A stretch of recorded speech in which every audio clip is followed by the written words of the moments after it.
19 pieds sur 26. Tiens, Figaro, voilà mon petit chapeau. Le trouves-tu mieux ainsi? Sans comparaison, ma charmante. Que ce joli bouquet virginal, élevé sur la tête d'une belle fille, est doux le matin des noces, à l'œil amoureux d'un époux. Que mesures-tu donc là, mon cher? Je regarde, ma petite Suzanne, si ce beau lit que Monseigneur nous donne aura bonne grâce ici. Dans cette chambre? Il nous la cède. Et moi, je n'en veux point. Pourquoi? Je n'en veux point. Mais encore? Elle me déplaît. On dit une raison. Si je n'en veux pas dire, quand elles sont sûres de nous. Prouver que j'ai raison serait accorder que je puis avoir tort. Es-tu mon serviteur ou non? Tu prends de l'humeur contre la chambre du château, la plus commode, et qui tient le milieu des deux appartements, la nuit. Si madame est incommodée, elle sonnera de son côté, zeste, en 2 pas, tu es chez elle. Monseigneur veut-il quelque chose? Il n'a qu'à teinter du sien, et crac, en 3 sauts, me voilà rendu. Fort bien. Mais quand il aura teinté le matin pour te donner quelques bonnes et longues commissions, zeste, en 2 pas, il est à ma porte, et crac, en 3 sauts. Et qu'entendez-vous par ces paroles? Il faudrait m'écouter tranquillement. Et qu'est-ce qu'il y a? Et bon Dieu! Il y a mon ami que, lasse de courtiser les beautés des environs, Monsieur le comte Almaviva veut rentrer au château, mais non pas chez sa femme. C'est sur la tienne, entends-tu, qu'il a jeté ses vues, auquel il espère que ce logement ne nuira pas. Tu croyais, mon garçon, que cette dot qu'on me donne était pour les beaux yeux de ton mérite. Et j'avais assez fait pour l'espérer. Que les gens d'esprit sont bêtes. Ben, on le dit. C'est qu'on ne veut pas le croire. On a tort. Apprends qu'il la destine à obtenir de moi, secrètement, certains quarts d'heure. Cela seul. Qu'un ancien droit du Seigneur, tu sais s'il était triste. Je le sais tellement que si monsieur le comte, en se mariant, n'eût pas aboli ce droit honteux, jamais je ne t'eusse épousé dans ces domaines. Bien, s'il l'a détruit, il s'en repent. C'est de ta fiancée qu'il veut le racheter en secret, aujourd'hui.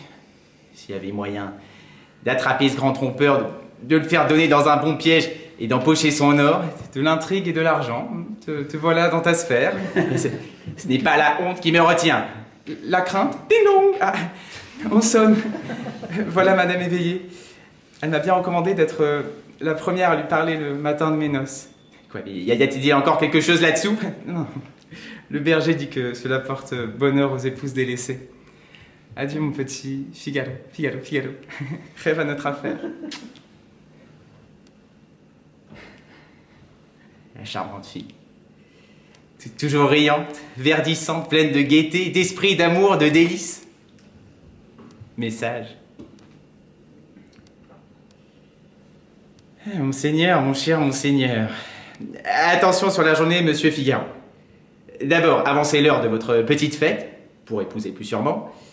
Écartez une Marceline qui de vous est friande en diable. Empochez l'or et les présents. Donnez le change aux petites passions de monsieur le comte et voilà le gros docteur avec Marceline. La fête sera complète. Et bonjour, cher docteur de mon cœur. Est-ce ma noce avec Suzon qui vous attire au château? Oh, mon cher monsieur, point du tout. Cela serait bien généreux, certainement. Et pas trop sot. Mais moi qui ai eu le malheur de troubler la vôtre. Avez-vous autre chose à nous dire? On n'aura pas pris soin de votre mule? Bavard enragé, laissez-nous. Vous vous fâchez, docteur. Les gens de votre état sont bien durs. Pas plus de pitié des pauvres animaux, en vérité, que si c'était des hommes. Adieu, Marceline. Avez-vous toujours envie de plaider contre moi? Pour on n'aimait pas, faut-il qu'on se haïsse? Je m'en rapporte au docteur. Qu'est-ce que c'est? Allez-vous contre le reste. Adieu. Ce drôle est toujours le même. À moins qu'on l'écorche vif, je prédis qu'il mourra dans la peau du plus fier insolent. Enfin, vous voilà donc éternel docteur, toujours si grave et compassé, qu'on pourrait mourir en attendant vos secours, comme on s'est marié jadis. malgré vos précautions. Toujours amère et provocante. Eh bien, Marceline, qui rend donc ma présence au château si nécessaire? Monsieur le comte a-t-il eu quelque accident? Non, docteur. La Rosine, sa trompeuse comtesse, est-elle incommodée? Dieu merci. Elle languit. Et de quoi? Son mari la néglige. Oh, le digne époux qui me venge. On ne sait comment définir le comte. Il est jaloux et libertin. Libertin par ennui, jaloux par vanité, cela va sans dire. Aujourd'hui, par exemple, il marie notre Suzanne à son Figaro, qu'il comble en faveur de cette union, que son Excellence a rendue nécessaire. Pas tout à fait, mais dont son Excellence voudrait égayer en secret l'événement avec l'épousée de Monsieur Figaro. C'est un marché qu'on peut conclure avec lui. Oui, mais et vous? Où est le souvenir de vos engagements? Qu'est devenu celui de notre petit Emmanuel, ce fruit d'un amour oublié qui devait nous conduire à des noces? Est-ce pour écouter ces sornettes que vous m'avez fait venir de Séville? Et cet accès d'hymen qui vous reprend si vif? Eh bien, n'en parlons plus. Mais si rien n'a pu vous porter à la justice de m'épouser, aidez-moi donc du moins à en épouser un autre. Volontiers, parlons. Mais quel mortel abandonné du ciel et des femmes. Mais qui pourrait-ce être, docteur? Sinon, le beau, le gai, l'aimable Figaro. Ce fripon-là, jamais fâché, toujours en belle humeur, donnant le présent la joie et s'inquiétant de l'avenir tout aussi peu que du passé. Sémillant, généreux, mais comme un voleur, mais comme un seigneur, charmant enfant, mais c'est le plus grand monstre. Sa Suzanne, elle ne l'aurait pas la rusée si vous vouliez m'aider, mon petit docteur, à faire valoir un engagement que j'ai de lui. Le jour de son mariage, on l'aura le plus avancé. Pour cela, effrayons d'abord la Suzanne sur la divulgation des offres qu'on lui fait. Où cela mènera-t-il? Et que la honte, la prenant au collet, elle continuera de refuser le comte, lequel, pour se venger, appuiera l'opposition que j'ai faite à son mariage. Alors le mien devient certain. Elle a raison, parbleu. C'est un bon tour que de faire épouser ma vieille gouvernante au coquin qui fit enlever ma jeune maîtresse, et qui croit ajouter à ses plaisirs en trompant mes espérances, mais qui m'a volé dans le temps 100 écus que j'ai sur le cœur. Quelle volupté de punir en scélérat, de l'épouser, docteur, de l'épouser. Ah, Tu es ému, Susan, et ton petit cœur paraît dans une agitation bien pardonnable, au reste, un jour comme celui-ci. Monseigneur, que me voulez-vous? Si vous vous trouvez avec moi... Je serais désolé qu'on m'ait surpris, mais tu sais tout l'intérêt que je prends à toi. On ne t'a pas laissé ignorer mon amour. Je n'ai qu'un instant pour t'expliquer mes vues. Écoute. Je n'écoute rien. Un seul mot. Tu sais que le roi m'a nommé son ambassadeur à Londres. J'emmène avec moi Figaro, je lui donne un excellent poste, et comme le devoir d'une femme est de suivre son mari... Si j'osais parler... Parle, ma chère. Use aujourd'hui d'un droit que tu prends sur moi pour la vie. Je n'en veux point, monseigneur. Je n'en veux point. Quittez-moi, je vous prie. Mais dis, auparavant... Je ne sais plus ce que je disais. Sur le devoir des femmes. Eh bien, lorsque monseigneur enleva la sienne de chez le docteur et qu'il l'épousa par amour, lorsqu'il abolit pour elle un certain affreux droit du Seigneur... Qui faisait bien de la peine aux filles. Oh, Suzette. Ce droit charmant. Si tu venais en jaser sur la brune, au jardin, je mettrais un tel prix à cette légère faveur. On vient. Je dois quitter les lieux. Réfléchis bien à mon offre. Autrement, notre pourrait épouser Figaro. Ferme la porte, Suzanne, et conte-moi tout dans le plus grand détail. Je n'ai rien caché à madame. Quoi, Suzon? Il voulait te séduire? Que non. Monseigneur n'y met pas tant de façon avec sa servante. Il voulait m'acheter. Enfin, ma pauvre Suzanne, mon époux a fini par te dire que si je ne voulais pas l'entendre, il allait protéger Marceline. Il ne m'aime plus du tout. Mais pourquoi tant de jalousie? Et comme tous les maris, ma chère, uniquement par orgueil. Je l'ai trop aimé, je l'ai lassé de mes tendresses et fatigué de mon amour, mais... Oh, on frappe, Suzon. C'est mon Figaro. Ah mais, mon Figaro. Mon cher ami, viens donc. Madame est dans une impatience. Et toi, ma petite Suzanne? Madame n'en doit prendre aucune. De quoi s'agit-il, en fait, hein? Une misère. Monsieur le comte trouve notre jeune femme aimable. Il voudrait en faire sa maîtresse. C'est bien naturel. Naturel. Puis il m'a nommé courrier de dépêche. Et Suzon conseiller d'ambassade. Il n'y a pas là des tourderies. Tu finiras. Et parce que ma Suzanne, ma fiancée, n'accepte pas le diplôme, il va favoriser les vues de Marceline. Quoi de plus simple encore, se venger de ceux qui nuisent à nos projets en renversant les leurs. C'est ce que chacun fait. C'est ce que nous allons faire nous-mêmes. Bien, voilà tout pourtant. Pouvez-vous, Figaro, traiter si légèrement un dessein qui nous coûte à tous le bonheur? Et qui dit cela, madame? Au lieu de t'affliger de nos chagrins. N'est-ce pas assez que je m'en occupe? Alors, pour agir aussi méthodiquement que lui, tempérons d'abord son ardeur de nos possessions, en l'inquiétant sur les siennes. C'est bien dit. Mais comment? C'est déjà fait, madame. Un faux avis donné sur vous. Sur moi, mais la tête vous tourne. C'est à lui qu'elle doit tourner. Un homme aussi jaloux. Tant mieux. Pour tirer parti des gens de ce caractère, il faut qu'un peu leur fouetter le sang. C'est ce que les femmes entendent si bien. J'ai fait rendre un billet inconnu, lequel avertit Monseigneur qu'un galant doit chercher à vous voir aujourd'hui, pendant le bal. Et vous jouez ainsi de la vérité sur le compte d'une femme d'honneur. Il y en a peu, madame, avec qui je l'eusse osé. Crainte de rencontrer juste. Et il faudra que je le remercie. Mais de cette façon, il passera à rôder, à jurer après sa dame, le temps qu'il destinait à se complaire avec la nôtre. Ainsi, à l'heure du mariage, il n'aura pas pris de parti contre. Jamais il n'osera s'y opposer devant madame. Non. Mais Marceline, le bel esprit, osera le faire, elle. Cela m'inquiète bien, ma foi. Tu feras dire à Monseigneur que tu te rendras sur la Brune au jardin. Tu comptes sur celui-là. Dame, écoutez donc. Les gens qui ne veulent rien faire de rien n'avancent rien et ne sont bons à rien. Voilà mon mot. Il est joli. Et comme son idée, vous consentiriez qu'elle s'y rendît? Point du tout. Je fais endosser un habit de Suzanne à quelqu'un. Surpris par nous au rendez-vous, le comte pourra-t-il s'en dédire?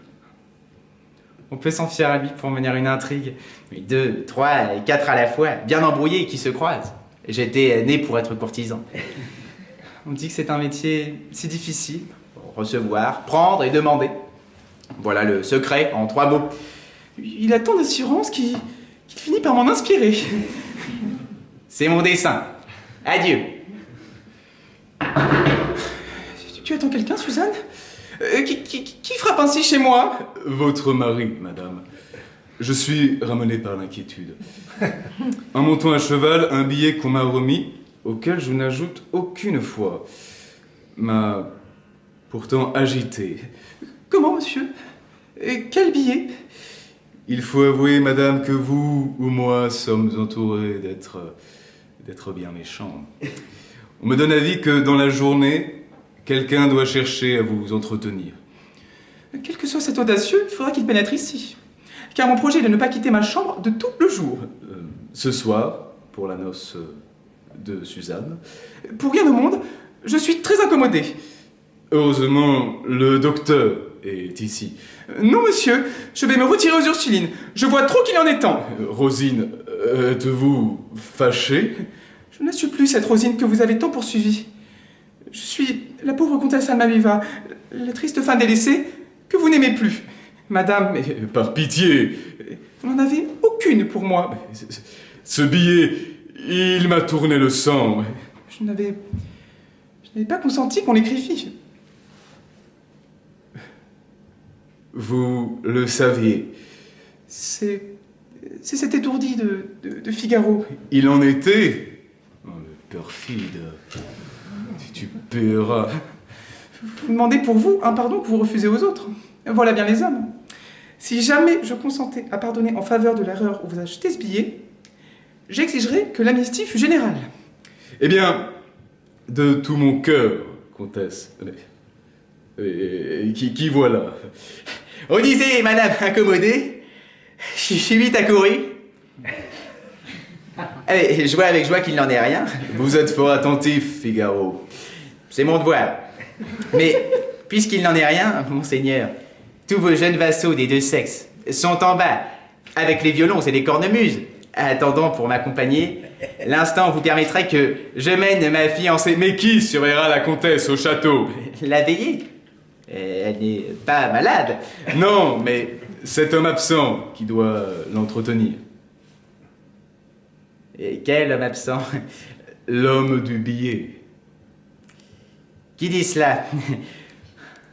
Quand je ne le saurais pas d'ailleurs, fripon. Ta physionomie qui t'accuse me prouverait déjà que tu mens. S'il est ainsi, ce n'est pas moi qui mens. C'est ma physionomie. Va, mon pauvre Figaro, n'use pas ton éloquence en défaite. Nous avons tout dit. Mais quoi, dit? Qu'as-tu à répondre? Il n'y a plus rien à cacher, Figaro. Le badinage est consommé. Le badinage est consommé. Oui, consommé. Que dis-tu là-dessus? Moi, je dis que je voudrais bien qu'on en puisse dire autant de mon mariage. Et si vous leur donnez... Mais tu conviens donc enfin du billet? Puisque madame le veut, que Suzanne le veut, que vous le voulez vous-même, il faut bien que je le veuille aussi. Mais à votre place, en vérité, monseigneur, je ne croirais pas un mot de tout ce que nous vous disons. Toujours mentir contre l'évidence. À la fin, cela mérite. Ce pauvre garçon, pourquoi voulez-vous, monsieur, qu'il dise une fois la vérité? Allons, monsieur le comte, il brûle de s'unir. Leur impatience est naturelle. Entrons pour la cérémonie. Oui, Marceline, Marceline, je voudrais être au moins vêtu. Pour nos gens, est-ce que je le suis? Mais et vous sortez sans ordonner mon mariage? Ne l'ordonnez pas, monseigneur. Avant de lui faire grâce, vous nous devez justice. Il a des engagements avec moi. Voilà Marceline et ma vengeance arrivée. Des engagements? De quelle nature? Expliquez-vous. Oui, je m'expliquerai. Malhonnête. De quoi s'agit-il, Marceline? D'une obligation de mariage. Un billet, voilà tout. Pour de l'argent prêté. Sous condition de m'épouser. Vous êtes un grand seigneur, le premier juge de la province. Présentez-vous au tribunal, j'y rendrai justice tout à l'heure. Madame, il est certain que je n'irai pas au jardin. Voilà donc mon mariage, encore une fois. Attends, Suzanne, au lieu d'un autre de toi, si j'y allais moi-même, vous, madame, il n'y aura personne d'exposé. Le comte alors ne pourrait nier. Avoir puni sa jalousie et lui prouver son infidélité, cela serait... Allons, fais-lui savoir promptement que tu te rendras au jardin. Mais surtout que personne... Figaro... Non. Il voudra mettre ici du sien. Madame, il est charmant votre projet. Il rapproche tout, termine tout, embrasse tout. Quelque chose qui arrive. Mon mariage est maintenant certain. Souviens-toi que je t'ai défendu d'en dire un mot à Figaro. Le fil m'échappe. Il y a là-dedans une obscurité, des libertés chez mes vassaux. Monseigneur, Quoi? Qu'est-ce que c'est? moi qui me rends à vos ordres. Don Guzman Bridoison est arrivé. Bridoison? Sans doute, c'est le juge ordinaire. Le lieutenant du siège. Votre prud'homme. Qui l'attend?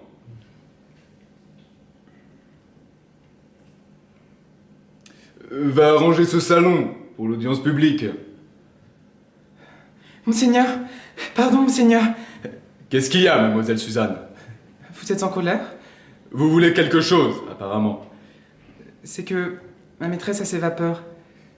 J'accourais vous prier de nous prêter votre flacon d'éther. Je l'aurais rapporté dans l'instant. Non. Non, gardez-le pour vous-même. Il ne tardera pas à vous être utile. Est-ce que les femmes de mon état ont des vapeurs? C'est un mal de condition qu'on ne prend que dans les boudoirs. Une fiancée bien éprise et qui perd son futur. En payant Marceline avec la dot que vous m'avez promise. Que je vous ai promise. Moi. Monseigneur, j'avais cru l'entendre. Oui, si vous consentiez à m'entendre vous-même. Et n'est-ce pas mon devoir d'écouter son Excellence? Pourquoi donc cruelle fille ne me l'avoir pas dit plus tôt? Est-il jamais trop tard pour dire la vérité? Tu te rendrais sur la brune, au jardin. Est-ce que je ne me promène pas tous les soirs? Tu m'as traité ce matin si sévèrement. Cependant, il y a un certain Figaro à qui je crains bien que vous n'ayez tout dit. Dame, oui, je lui dis tout. Or, ce qu'il faut lui taire. Oh, charmante. Et tu me le promets, si tu manquais à ta parole, entendons-nous, mon cœur. Point de rendez-vous, point de dot, point de mariage. Mais aussi, point de mariage, point de droit du Seigneur, Monseigneur. Prend-elle ce qu'elle dit? D'honneur, j'en raffolerai. Mais ta maîtresse attend le flacon. Aurais-je pu vous parler sans un prétexte? Oh, délicieuse créature. Voilà du monde. Adieu. Adieu. Allez, à moi. Allons vite rendre compte à madame. Ah, Figaro. Et Suzanne, où cours-tu donc si vite en quittant Monseigneur? Plaide à présent si tu le veux. Tu viens de gagner ton procès. Ah, mais attendons.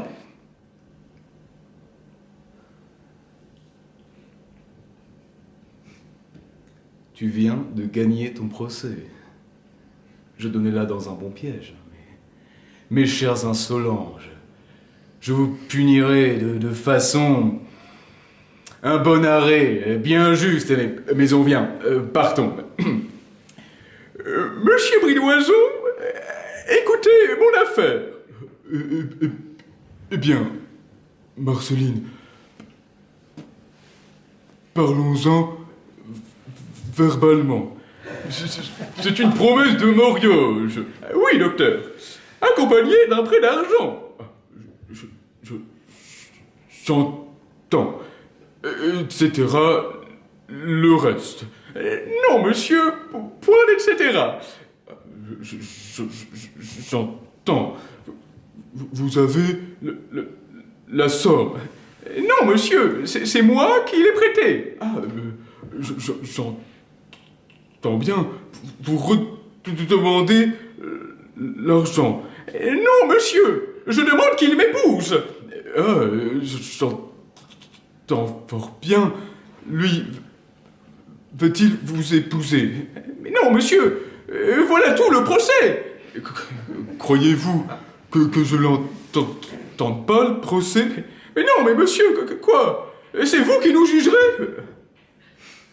Est-ce que j'ai acheté ma charge pour autre chose? C'est un grand abus que de les vendre. Oui, l'on ferait mieux nous les donner pour rien. Contre qui plaidez-vous? Monsieur, contre ce malhonnête homme. Je vous gêne peut-être. Je venais vous dire que Monseigneur revient dans l'instant, monsieur le conseiller. Ah, le voilà. Faites entrer l'audience.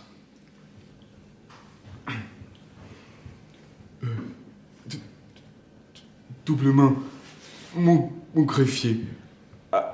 Appelez les causes. Barbagara Madeleine Nicole Marceline de verte allure, fille majeure, et contre Figaro, nom de baptême en blanc. anonyme. Anonyme. Quel patron cela? C'est le mien. Contre Anonyme Figaro. Qualité gentilhomme. Vous êtes gentilhomme, vous. Si le ciel l'eût voulu, je serais fils d'un prince. Allez. Silence, messieurs. Pour cause d'opposition faite au mariage du dit Figaro par la dite de verte allure, le docteur Bartholo plaidant pour la demanderesse et le dit Figaro pour lui-même. Avancez, docteur, et lisez la promesse. Ah oui, promesse. Elle est précise. Il faut la voir. Silence donc, messieurs. Docteur. Je sous-signé reconnais avoir reçu de Damoiselle Marceline de Vertalure dans le château d'Aguas Frescas la somme de 2000 piastres fortes coordonnées, laquelle somme je lui rendrai à ses réquisitions dans ce château, et je l'épouserai par forme de reconnaissance, etc. Signé Figaro, tout court.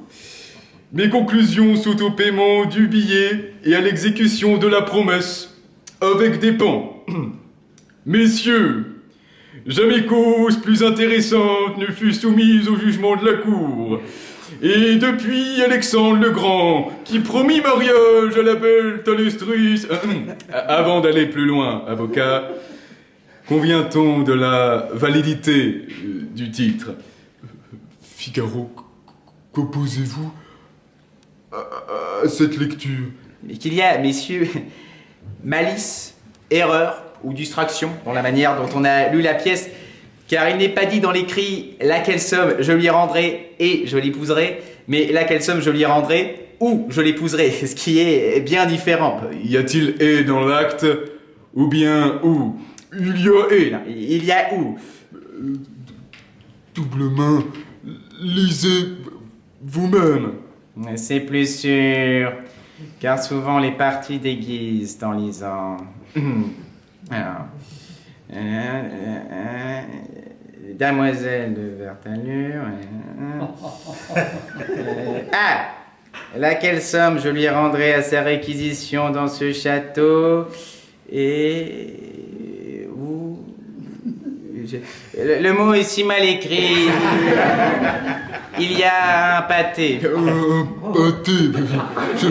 Je sais ce que c'est. Je soutiens, moi, que c'est la conjonction copulative et qu'il lit les membres corrélatifs de la phrase. Je paierai la demoiselle et je l'épouserai. Je soutiens, moi, que c'est la conjonction alternative ou qui sépare les 10 membres. Je paierai la donzelle ou je l'épouserai. Pédant ennemi, qu'il s'avise de parler latin, j'y suis grec. Je l'extermine. Comment juger pareille question? Pour la trancher, messieurs, et ne plus chicaner sur un mot, nous passons qu'il y ait où? Et j'en demande acte. Mais nous y adhérons. Un si mauvais refuge ne sauvera pas le coupable.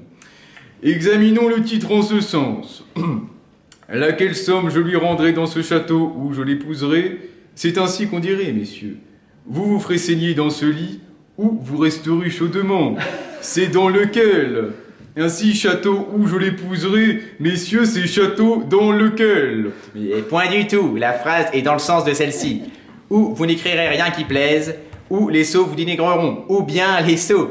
Le sens est clair, car Audica, sot est le substantif qui gouverne. Maître Bartholo croit-il donc que j'ai oublié ma syntaxe?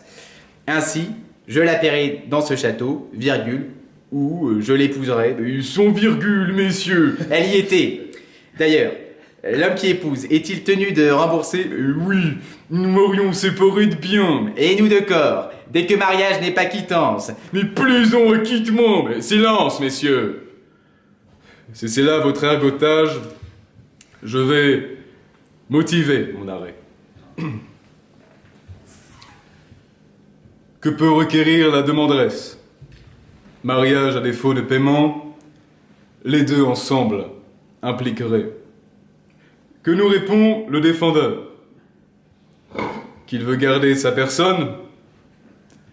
À lui permis. J'ai gagné. Et comme le texte dit, laquelle somme je paierai à sa première réquisition, ou bien j'épouserai, etc., la cour condamne le défendeur à payer 2000 piastres fortes à la demanderesse, ou bien à l'épouser dans le jour. Et j'ai perdu. Oh, je respire. Et moi, j'étouffe. Au moins, je suis vengé, cela soulage. Monseigneur, vous nous quittez? Tout est jugé. Sans doute. Et je ne l'épouserai pas. Je suis gentilhomme une fois. Vous l'épouserez. Sans l'aveu de mes nobles parents. Nommez-les, montrez-les. Qu'on me donne un peu de temps, je suis bien prêt de les revoir. Il y a 15 ans que je les cherche. Mais le faute, c'est quelque enfant trouvé. Enfant perdu, docteur. Ou plutôt, enfant volé. Volé, perdu. La preuve. Il crierait qu'on lui fait injure. Monseigneur, quand les langes à dentelle, tapis brodés et joyaux d'or trouvés sur moi n'indiqueraient pas ma haute naissance, et ces hiéroglyphes à mon bras... Une spatule à ton bras droit? D'où savez-vous que je dois l'avoir? Dieu. C'est lui. Oui. C'est moi. Qui, lui? C'est Emmanuel. Tu fus enlevé par des bohémiens. Tout près d'un château? Et bon docteur, si vous me rendez à ma noble famille, mettez un prix à ce service. Des monstosaures n'arrêteront pas mes illustres parents. Voilà ta mère. Nourrice? Ta propre mère. Sa mère. Et expliquez-vous. Voilà ton père. Bah quoi? Aïe de moi! Mais est-ce que la nature ne te l'a pas dit 1000 fois? Eh bien, jamais! Sa mère. C'est clair. Il l'épousera pas. Ce événement qui me dérange. La noblesse et le château vous imposez à la justice. Elle allait me faire une belle sottise, la justice. Après que j'ai manqué, pour ces maudits 100 écus, d'assommer 20 fois monsieur, qui se trouve aujourd'hui mon père, mais puisque le ciel a sauvé ma vertu de ses dangers, mon père a gré mes excuses. Et vous, ma mère, embrassez-moi, le plus maternellement que vous pourrez. Oh, mon fils! Monseigneur, arrêtez! Qu'on ne les marie pas, je viens payer madame avec la dot que ma maîtresse me donne. Au diable la maîtresse. Il semble que tout conspire. Partons d'ici. J'en vois assez. Non, Suzanne, s'il te plaît. Que vois-tu donc? Ma bêtise et ta lâcheté. T'as plus l'une que de l'autre. Que tu l'épouses à gré, puisque tu la caresses. Je la caresse, mais je ne l'épouse pas. Vous êtes bien insolent d'oser me retenir. C'est-il ça de l'amour? Avant de nous quitter, je t'en supplie, envisage bien cette chère femme-là. Je la regarde. Et tu la trouves affreuse. Vive la jalousie. Elle ne vous marchande pas. Mais embrasse ta mère, ma jolie Suzannette. Le méchant qui te tourmente est mon fils. Quoi? Vous, sa mère? Mon cœur entraîné vers lui ne se trompait que de motif. C'était le sang qui me parlait. Et moi, le bon sens, ma mère, qui me servit d'instinct quand je vous refusais. J'étais loin de vous haïr. Témoin, l'argent. Il est à toi. Reprends ton billet, c'est ta dot. Et prends encore celle de madame. Grand merci. Eh bien, vous. Es-tu contente? Elle a converti son docteur, cette fine langue dorée de ma mère. Malgré sa répugnance, il l'épouse. Il n'y a que Monseigneur qui rage, car enfin, notre hymen va devenir le prix du leur. Mais ris donc un peu de ce bon résultat. Aucune des choses que tu avais disposées, que nous attendions, n'est pourtant arrivée. Le hasard a mieux fait que nous tous, ma petite. Ainsi va le monde. On travaille, on projette, on en arrange d'un côté. La fortune accomplit de l'autre. Hier, j'étais comme seul au monde, et voilà que j'ai tous mes parents. Pas si magnifique, il est vrai que je me les étais galonnés, mais assez bien pour nous qui n'avons pas la vanité des riches. Parlons du rendez-vous du comte. Plutôt, n'en parlons jamais. Il a fallu me coûter Suzanne. Tu ne veux donc plus qu'il ait lieu? Si vous m'aimez, Suzon, votre parole d'honneur sur ce point, qu'il s'y morfonde. Et c'est sa punition. Il m'en a plus coûté de l'accorder que je n'ai de peine à le rompre. Il n'en sera plus question. Mais j'avais raison de le dire. En quelque endroit qu'ils soient, croyez qu'ils sont ensemble. Allons donc, Figaro, on vous attend, on s'impatiente. Il est vrai, madame, je m'oublie. Je vais leur montrer mon excuse. Suzanne? Allez-y, elle vous suit. As-tu ce qu'il nous faut pour troquer de vêtements? Il ne faut rien, madame. Le rendez-vous ne tiendra pas. Ah, vous changez d'avis. C'est Figaro. Vous me trompez. Bonté divine. Figaro n'est pas homme à laisser échapper une dot. Madame, mais que croyez-vous donc? Qu'enfin d'accord avec le comte, il vous fâche à présent de m'avoir confié ses projets. Je vous sais par cœur. Laissez-moi, au nom du ciel, espoir de tous. Vous ne savez pas, madame, le mal que vous faites à Suzanne. Après vos bontés continuelles et la dot que vous me donnez. Mais je ne sais plus ce que je dis. En me cédant ta place au jardin, tu n'y vas pas, mon cœur. Tu tiens parole à ton mari. Tu m'aides à ramener le mien. Comme vous m'avez affligé, c'est que je ne suis qu'une étourdie. Où est ton rendez-vous? Le mot de jardin m'a seul frappé. Prends cette plume, fixe-vous un endroit. Lui écrire, il le faut. Madame, au moins, c'est vous, je mets tout sur mon compte. Chanson nouvelle sur l'air, qu'il fera beau ce soir sous les grands marronniers, qu'il fera beau ce soir sous les grands marronniers. Après, crains-tu qu'ils n'entendent pas? C'est juste. Avec quoi cacheter? Une épingle dépêche. Elle servira de réponse. Écris sur le revers, renvoyez-moi le cachet. Bien. Remets-lui le billet et allons changer d'habit. Deux mots, mon fils. Je veux m'acquitter avec toi. Un sentiment mal dirigé m'avait rendu injuste envers ta charmante femme. Je la supposais d'accord avec le comte, quoique j'eusse appris qu'elle l'avait toujours rebuté. Vous connaissiez mal votre fils, de le croire ébranlé par ses impulsions féminines. Je puis défier la plus rusée de m'en faire accroire. Il est toujours heureux de le penser, mon fils. La jalousie. Mais n'est qu'un sot enfant de l'orgueil, ou c'est la maladie d'un fou. J'ai là-dessus, ma mère, une philosophie imperturbable. Et si Suzanne doit me tromper un jour, je le lui pardonne d'avance. Elle aura longtemps travaillé et ma petite cousine Fanchette qui nous écoute. Pour ça, non. On dit que c'est malhonnête. Il est vrai, mais comme cela est utile, on fait aller souvent l'un pour l'autre. Je regardais si quelqu'un était là. Et que veut ma petite cousine? À vous, petit cousin, je le dirai. Ce n'est qu'une épingle que je veux remettre à ma cousine Suzanne. Une épingle? Une épingle, mais de quelle part, coquine? De la part de Monseigneur, qui m'a dit de la remettre à Suzanne. Elle servait à cacheter un petit papier qu'il tenait. Ah. Et comment Monseigneur s'y est-il pris pour t'en donner la commission? Très simplement. Tiens, petite Fanchette, rends cette épingle à ta belle cousine et dis-lui seulement que c'est le cachet du rendez-vous des grands marronniers. Le rendez-vous des grands marronniers. Il est vrai qu'il a ajouté prends garde que personne ne te voie. Il faut obéir, ma cousine. Heureusement, personne ne vous a vu.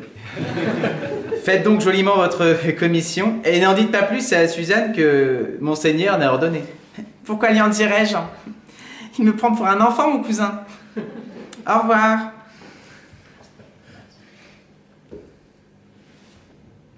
Eh bien, ma mère? Eh bien, mon fils, Ce que je viens d'entendre, ma mère, je l'ai là, comme un plomb. ce cœur plein d'assurance n'était donc qu'un ballon gonflé. Une épingle a tout fait partir.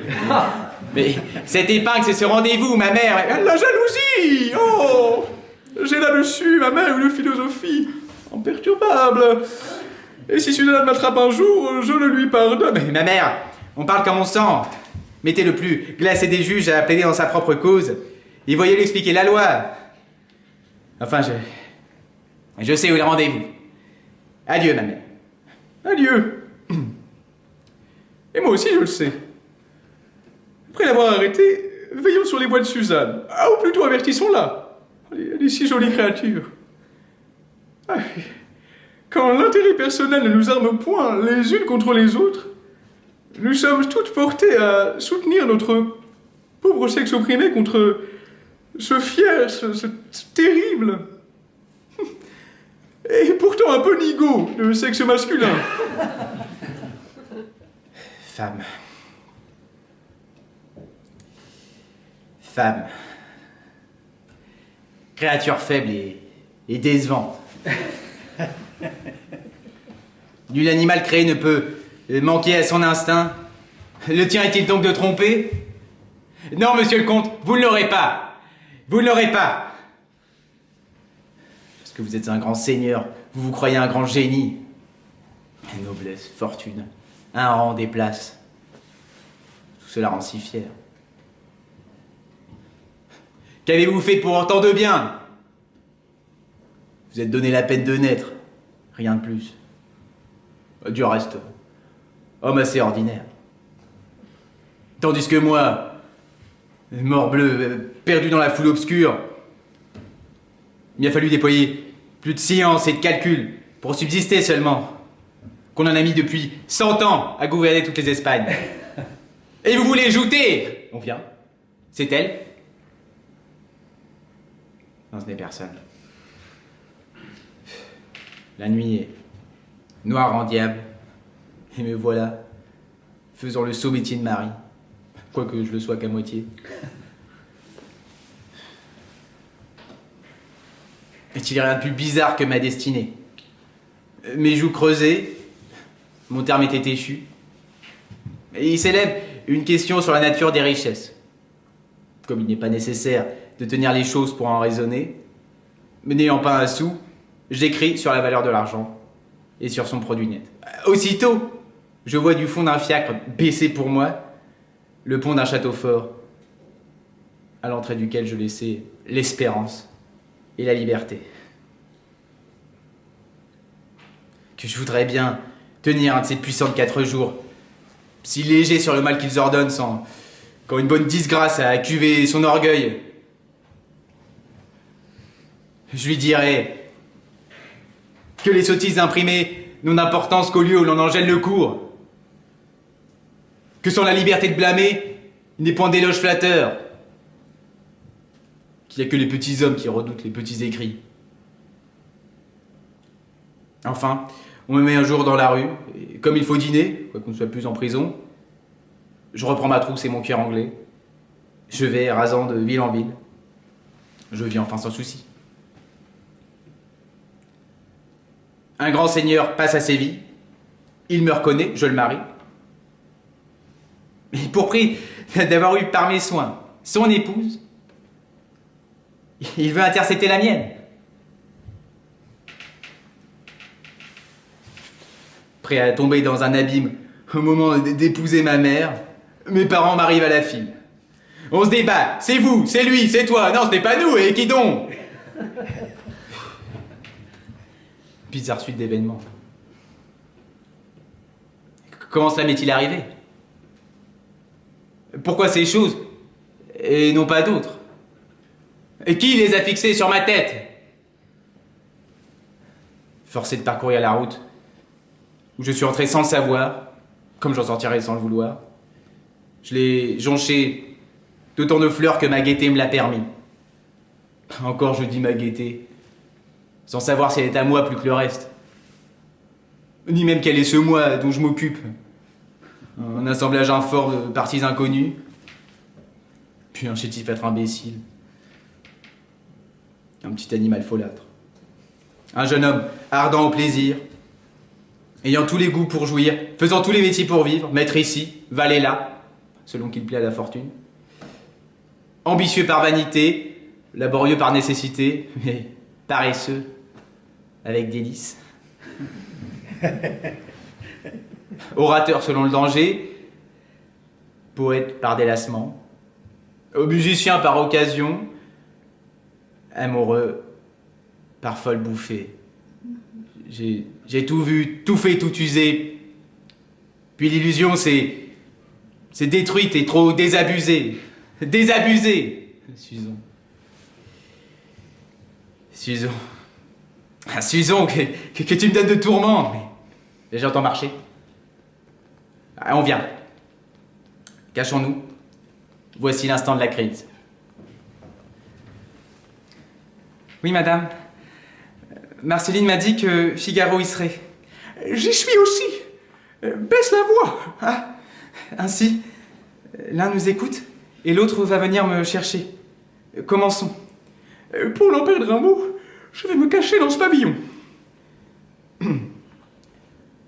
Madame tremble. Est-ce qu'elle aurait froid? La soirée est humide. Je vais me retirer. Si madame n'avait pas besoin de moi, je prendrai l'air un moment sous ces arbres. C'est le serin que tu prendras. J'y suis toute faite. Je vous laisse, madame. Ah oui, le serin. Mais... ce vêtement de servante... N'est-ce pas Suzanne que j'aperçois? Suzanne! Quel plaisir que j'ai de te trouver ici. L'espériez-vous? Après ton ingénieux billet... tu trembles? J'ai eu peur. Mais quelle peau fine et douce. Qu'il s'en faut que la comtesse ait la main aussi belle. Prévention! A-t-elle ce bras ferme et rondelé, ses jolis doigts pleins de grâce et d'espièglerie? Mais vous ne l'aimez plus? je l'aime beaucoup, mais 3 ans d'union rendent l'hymen si respectable. Que vouliez-vous en elle? Ce que je trouve en toi, ma beauté. Mais dites donc... Je ne sais. Mon uniformité, peut-être. Plus de piquant dans les manières. Un je ne sais quoi qui fait le charme. Quelquefois un refus. Que sais-je. Nos femmes croient tout accomplir en nous aimant. Cela dit, une fois, elles nous aiment, quand elles nous aiment, et sont si complaisantes, et si constamment obligeantes, et toujours et sans relâche, qu'on est tous surpris, un beau soir, de trouver la satiété où l'on recherchait le bonheur. Quelle leçon! En vérité, Suzon, j'ai pensé 1000 fois que si nous poursuivons ailleurs ce plaisir qui nous fuit chez elle, c'est qu'elle n'étudie pas assez l'art de soutenir notre goût, de se renouveler à l'amour, de ranimer, pour ainsi dire, le charme de leur possession par celui de la variété. Donc elles doivent tout. Et l'homme rien. Changerons-nous la marche de la nature? Notre tâche à nous fut de les obtenir.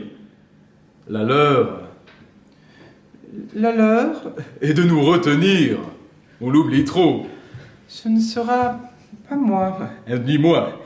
Ni moi, ni moi. Il y a de l'écho ici, parlons plus bas. Avec un grain de caprice, tu seras la plus agaçante maîtresse. Voici tout l'or promis pour le rachat du droit que je n'ai plus sur le délicieux moment que tu m'accordes. Suzanne accepte tout. Pas plus coquine que cela. Voilà du bon bien qui nous arrive. Il est intéressé, tant mieux. Je vois des flambeaux. Ce sont les apprêts de ta noce. Entre-nous un moment dans l'un de ces pavillons pour les laisser passer. Sans lumière. À quoi bon? Nous n'avons rien à lire. Elle y va, ma foi. Ah, mais je m'en doutais. Qui passe ici? Passez, on vient exprès. C'est Figaro. Partons. Je vous suis. Je n'entends plus rien. Ils sont entrés. Ah, m'y voilà. Heureusement que je m'en soucie guère, que sa trahison ne me fait plus rien du tout. Je les tiens donc enfin. Tu vas payer tes beaux soupçons. Qui va là? Qui va là? Celui qui voudrait de bon cœur que la peste eût étouffé en naissant. Eh, mais c'est Figaro. Madame la comtesse, je crois reconnaître votre robe. Parlez bas, madame. Que le ciel vous amène à propos. Où croyez-vous qu'est monseigneur? Que m'importe un ingrat, dis-moi. Suzanne, mon épousée, où croyez-vous qu'elle soit? Parlez pas. Cette Suzon, qu'on croyait si vertueuse, qui faisait la réserver, ils sont enfermés là-dedans. Je vais appeler. Non, n'en appelez pas. C'est Suzon? Et que t'aimes? Vous paraissez inquiet. Traîtresse qui veut me surprendre? Il faut nous venger, Figaro. En sentez-vous le vif désir? Je ne serai donc pas de mon sexe, mais les hommes en ont sans moyens. Madame, il n'y a personne ici de trop. Celui des femmes les vaut tous. Comme je le souffletterai, Il serait bien gai qu'avant la noce... Madame, je vous adore. Examinez le temps, le lieu, les circonstances, et que le dépit supplée en vous, aux grâces qui manquent à ma prière. la main me brûle. Le cœur me bat. Mais, monsieur, avez-vous songé Oui, madame, oui, j'ai songé. que pour la colère et l'amour, Mais tout ce qui se diffère est perdu. Votre main, madame, mais la voilà. Démonio, et quel soufflé, quel soufflé. Et celui-ci, Kézako, de par le diable. Et si la journée d'étape. Ah, Kézako, Suzanne, hein. Voilà pour tes soupçons, voilà pour tes vengeances, pour tes trahisons, tes expédients, tes injures et tes projets. C'est-il ça de l'amour? Santa Barbara. Oui, oui, c'est de l'amour. Regarde avec bonté, Suzon, l'homme le plus fortuné qui fut jamais battu par une femme. Le plus fortuné, bon fripon, vous n'en séduisiez pas moins celle que vous croyez être la comtesse. Ai-je pu m'aimer prendre au son de ta jolie voix? Tu m'as reconnu. Et comme je me vengerai, Bien rossé et garder rancune est aussi par trop féminin. Mais dis-moi donc, par quel bonheur je te vois là quand je te croyais avec lui? Et comment cet habit qui m'abusait te montre enfin innocente? c'est toi qui es un innocent de venir te prendre au piège apprêté pour un autre. Est-ce notre faute à nous si, voulant museler un renard, nous en attrapons deux? Et qui donc prend l'autre? Sa femme. C'est sa femme? Sa femme. Figaro, mais pour toi, tu n'as pas deviné celui-là? C'est sa femme. Et 12 ou 15 000 fois spirituel femelle. Ainsi, les baisers de cette salle Ont été donnés à madame. Je la cherche en vain dans le bois. Elle est peut-être entrée ici. C'est lui. Suzon! Suzon, es-tu là-dedans? Il la cherche et moi je croyais. Il ne l'a pas reconnu. Achevons-le, veux-tu? Un homme, au pied de la comtesse, mais je suis sans armes. Pardon, madame, si je n'ai pas réfléchi que ce rendez-vous ordinaire était destiné pour la noce. Mais il ne sera pas dit qu'un obstacle aussi sot aura retardé nos plaisirs. Massacre. Mort, enfer. Idiot. Pressons-nous donc, madame, dans ce pavillon. Tout se découvre enfin. J'y vais. Mais avant d'entrer, voyez si personne n'a suivi. Mais vengeance! Ah, mais c'est mon maître! C'est les rats, c'est toi. Oh là, quelqu'un! Si l'on m'entend, accourez tous! Et vous tous, mes vassaux, entourez-moi cet homme et m'en répondez sur la vie. Mon cavalier, répondez-vous à mes questions. Qui pourrait m'en exempter, monseigneur? Vous commandez à tout ici. Or à vous-même. Mort à moi-même, orage et homme de bien qui feignez d'ignorer. Nous ferez-vous au moins la faveur de nous dire quelle est la dame actuellement par vous amenée dans ce pavillon? Dans celui-là, Dans celui-ci! c'est différent. Une jeune personne qui m'honore de ses bontés particulières. Vous l'entendez, messieurs? Et cette jeune personne a-t-elle un autre engagement que vous sachiez? Je sais qu'un grand seigneur s'en est occupé quelque temps. Mais soit qu'il l'ait négligé, ou que je lui plaise mieux qu'un plus aimable, elle me donne aujourd'hui la préférence. La préférence. Au moins il est naïf, car ce qu'il avoue, messieurs, je l'ai ouï, je vous jure. de la bouche même de sa complice. Figaro, qui donc a pris la femme de l'autre? Aucun n'a eu cette joie-là. Or, quand le déshonneur est public, il faut que la vengeance le soit aussi. Voilà une affaire trop embrouillée. Que m'importe à moi, la comtesse. Ah, la voici qui sort. Que croyez-vous, messieurs, que mérite une odieuse... Non, vos génuflexions ne serviront à rien. Nous vous supplions, monseigneur. Non, pas même vous, Marceline. Non. Y fussiez-vous un sang à genoux. Au moins, je ferai nombre. Hein? Qu'est-ce que je vois? Pardi, c'est madame. Quoi? Tout à l'heure. C'était vous, comtesse? J'ai voulu oser avec eux. Ils m'ont traité comme un enfant. Ne le regrettez pas, monsieur le comte. Une petite journée comme celle-ci forme bien un ambassadeur. Suzanne, ce billet fermé d'une épingle. C'est madame qui l'avait dicté. Ah. La réponse lui en est bien due. Chacun aura ce qui lui appartient. Figaro, voilà votre bourse. Encore une dot. Mais de trois, celle-ci fut rude à arracher. Comme notre mariage. Oui, qu'en dites-vous donc, d'un bridoison? C'est surtout ce que je vois, monsieur le comte. Ma foi, je ne sais que vous dire. Voilà ma façon de penser.